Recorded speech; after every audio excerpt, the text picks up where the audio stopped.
Okay, so hey, let's get to work because Melissa, you're here. You're with EXP. I mean, what we want is an Edmonton market update. Nobody more equipped to give us that than you. A little bit of your background is that you're a real estate investor in Edmonton yourself, but you're also a realtor, and you're definitely a long time member of the RAIN community. So you speak the RAIN language. You understand what investors need. So tell us what's going on in Edmonton from an investor point of view. Investor point of view, Edmonton is a really hot market right now.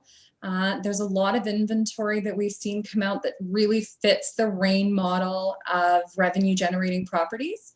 And there's a variety of revenue properties in different areas in Edmonton that makes sense. So we've seen a lot of activity, a lot of interest in the market. And surprisingly enough, even with COVID, we're seeing multiple offers come in on those styles of properties that make sense. Now, Melissa, coming out of, a few months ago when we did our summit in Calgary, we talked a lot about Edmonton, we talked a lot about Calgary, we talked a lot about Alberta in general. And, things were just starting to come out of the recovery. And one of the things we're really excited about is specifically Edmonton. It was the top market in Alberta. And now at our upcoming summit in November, we're going to be releasing some new figures on where Edmonton is at specifically. But what's your sense of feet on the street? What do you think is driving this market, and why is it so hot in your opinion? It's funny you should say that. There's actually a news release on 6:30 CHED with Ryan Jesperson actually a couple of days ago, and they talked about just that. There's a delayed market that we've seen, and July has actually been a record month in Edmonton. In history, of all history, there's never been this much for sales. And so I find that absolutely fascinating in a time where people were trapped in their house and they're making decisions about, this house is no longer suitable for me, and they're making those changes. Or you have individuals that are just simply looking at it from the point of view that they have no choice but to sell. So definitely seeing a lot of that activity in the market. Okay. What's your thoughts in terms of, is there a part of Edmonton, is there a quadrant of Edmonton that's hotter than other quadrants, or is it pretty, is it overall that way, or is there, and I'm speaking from an investor point of view, Melissa, is there a quadrant of town that we're seeing better deals to be had and better demand from a rental market? Anything that stands out? It's funny, you should say that. I get that question a lot, actually. A lot of people are very attracted to South Edmonton right now because of the new infrastructure of the LRT that's coming in. And they get pretty focused on really looking at those markets. Having been an investor and owning real estate that's revenue generating in Edmonton for 13 years now, I find great pockets all over the city. And I actually really do like the North End. You get lower purchase prices. Your rents are marginally different from what they are in the South. And there is really a large rental community in the North. So I like to find pockets throughout the city where it makes sense, where the numbers really speak, and you can still have high quality tenant profile, because at the end of the day, that's the most important part. You can get a great price property in an area that's really going to wait for regentrification, and you'll pull your hair out with your tenants. So is it better to save money on your purchase? Or does it make more sense to have better quality product and more of a long-term investment strategy? So it's really dependent. This is Patrick. This is where, folks, I hope you really appreciate that. That's some pro tips right there, because finding that balance, Melissa, between the rental rates, what you can get for rent, and your ability to purchase is really that balance you want to find. And you're right that a lot of people, and Patrick, we've been saying this a long time, do not buy price. Do not focus so much on the price. Don't make that your driving decision, because oftentimes a low price comes with a low tenant profile, which comes with all kinds of tenant problems and toilet problems, doesn't it, Melissa? Well, absolutely. I just won't buy in them. It's not worth my time. My investments need to be boring, not exciting. And that's what Don Campbell has said for years, don't make this exciting. It should be boring. You don't want those phone calls. So I really look at areas where it makes sense for my clientele, because if I wouldn't buy it, I don't want to recommend it. Kevin, there's 2 points I want to bring up with you because we've talked a little bit about this before. I mean, you're really in the market now. You're producing is it a newsletter? It's something that is the deals of the week kind of space, because you're really putting it out there because you're in it every day and you're going, hey, there's some really great deals here, and you're providing performance. Tell us a little bit about that, where you're actually doing some math for investors so that they can really see what's happening out there. Yeah, absolutely. So I put out what I call Melissa's Deals, and it's just active real estate on the market. Sorry, this seems to be sliding on me. Active real estate on the market, and I put in a couple of sentences on why I would be interested in the property. Sometimes that means they need a renovation, or they might be really turnkey. And I provide a pro forma of what those numbers look like. So what your purchase price would be, all of your expenses to buy, all of your expenses to operate versus your income, how that property cash flows, what that looks like over a 5-year period. As well as taking into consideration renovation budgets. I've done a lot of new builds, I've done renovations, so I have a lot of experience and expertise in what it actually costs to put in a basement suite. And I think that for the people receiving that information, that has been one of the biggest learning points. A lot of people think, oh, I'm just going to renovate and make all this money. But you have to understand what the costs are associated with that. And when people are receiving Melissa's Deals, they can actually say, oh, okay, this is what a house costs in Delwood. This is what it's going to cost me to put in a basement suite. This is what it's going to cost once I get it up and running. This is the rents I can expect to have. They're all estimations, of course, but they're based on experience and property and tenant profiles. Yeah. What's interesting about this, Melissa, is so I imagine you're seeing a lot of I imagine specifically you're dealing with out of province buyers. A couple of reasons. I think, Patrick, you and I were on a call the other day with someone, and we're on a call and someone says, "Oh boy," I said, "How you doing?" I said, "Oh boy, am I ever depressed?" I said, "Oh, what the hell? What's going on? Why are you depressed?" Well, I ran some numbers, and it turns out that the properties around me, I mean, I can make $26 a month, sometimes $14 a month. There's really no cash flow in my marketplace. And Patrick says, well, you should go look in Edmonton. You should go look in Alberta. And so some of these purpose-built kind of rentals and some of the builder stuff you're doing, Melissa, I mean, they have some incredible numbers. And really, these out of province, specifically BC and Ontario, Patrick, those are the 2 provinces that are really pouring into Alberta right now. What kind of opportunities are you seeing in that marketplace, Melissa? I have worked with a lot of out-of-town buyers because it's exactly that. It's very different from where they are to what the numbers look like here. And because of that, I've actually mastered the virtual walkthroughs and figured out how to share that information, as well as to provide my input on going through the properties. So when we look at those numbers, it's very interesting when I work with those clients, because they're used to looking at areas sometimes where they're investing for the purpose of appreciation. Whereas here, I won't even look at a property unless it makes 200 plus a month cash flow. And 200 is kind of on the shy side, but that's after everything is dealt with. And so when I share that with people, they're really impressed. That being said, a lot of those inflated markets too, the purchase price of the properties they're buying there, you could buy 2 here. So, and I like to work with those out-of-town clients because I like to put them in properties that are low maintenance. And I do have relationships with builders who are, building the up and down suited houses, or contractors who are completely renovating them. So they're more turnkey, they're less hassle, they're easier to operate, and they're easier to manage your property managers with them. So Melissa, when you look at a virtual tour of anything, I mean, EXP is known for technology. I mean, without a doubt, they're the most advanced in that whole industry.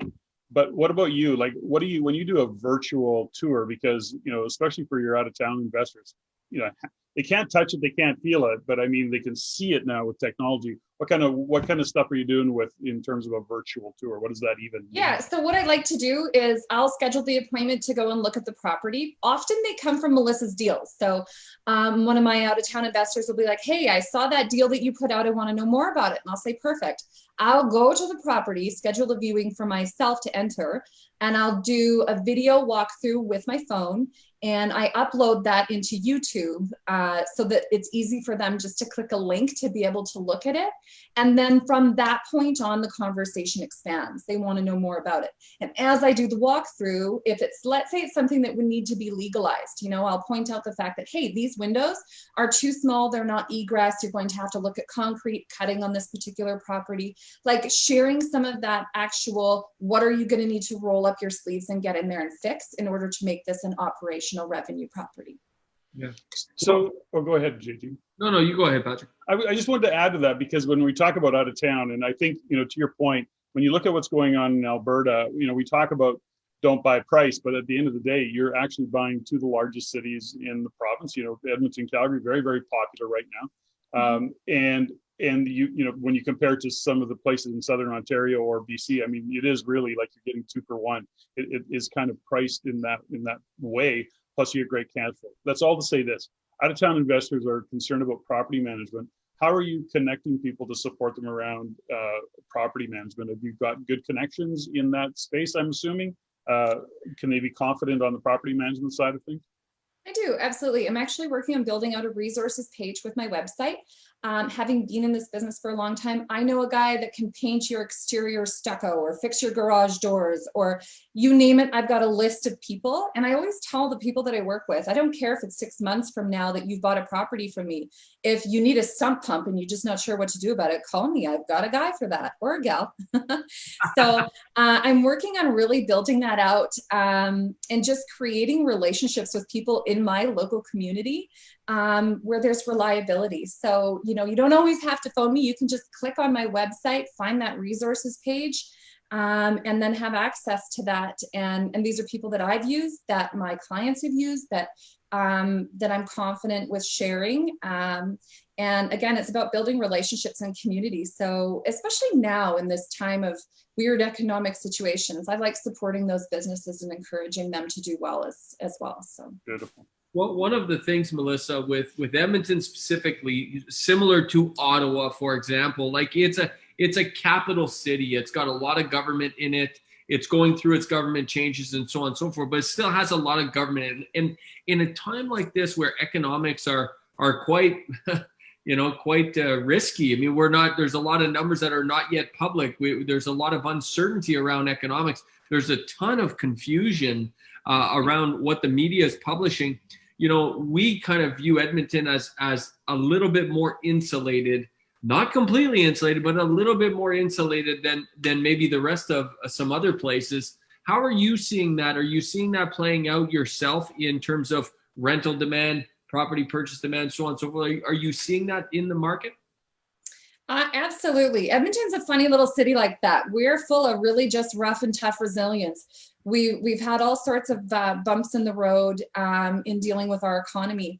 And interestingly enough, our city has a lot of infrastructure that's coming in, a lot of regentrification.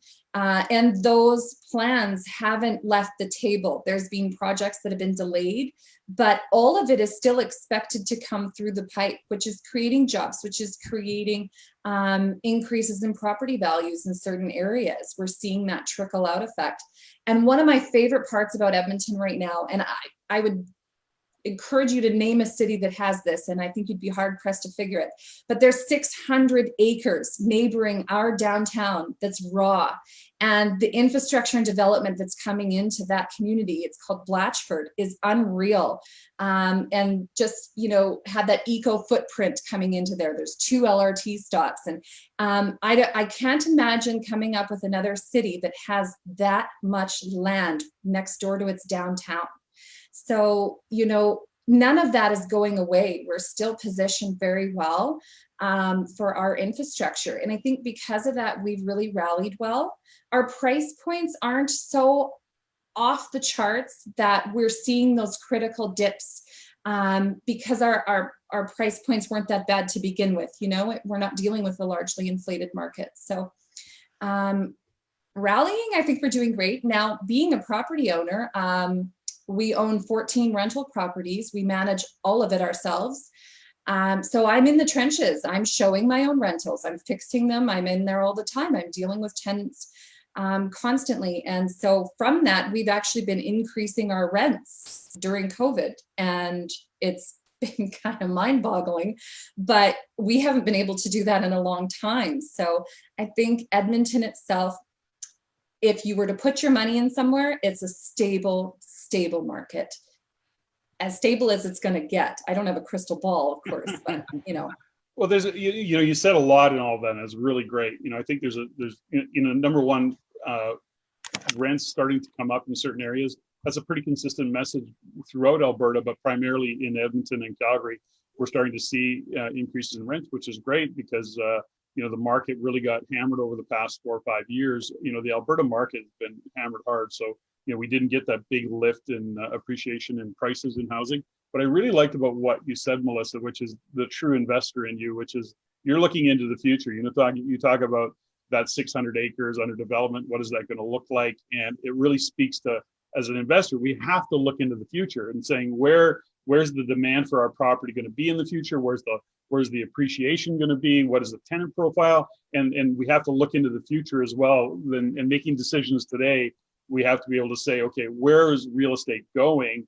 And that's such an important and a really important message for all investors to get is, don't invest for today, because today is what's happening. You have to be able to look into the future based on what's happening economically in any city, in any region. That's a really good point.